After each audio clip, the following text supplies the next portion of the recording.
অন্য যে কোনো সময়ের চেয়ে ঈদযাত্রা স্বস্তির ও নিরাপদ হবে বলে জানিয়েছেন সড়ক পরিবহন মন্ত্রী শেখ রবিউল আলম। সকালে নারায়ণগঞ্জ নদীবন্দরের মাঝঘাট সংলগ্ন নির্মিতব্য টার্মিনাল ভবন পরিদর্শন শেষে তিনি একথা বলেন। ঈদে বাড়তি ভাড়া প্রসঙ্গে মন্ত্রী বলেন, এবার কোনো ভাড়া বাড়বে না।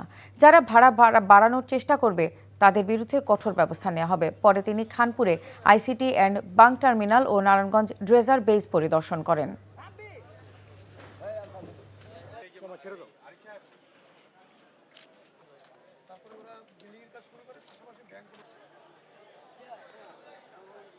আমরা আশা করছি এই যাত্রাটা স্বস্তির হবে, নিরাপদ হবে।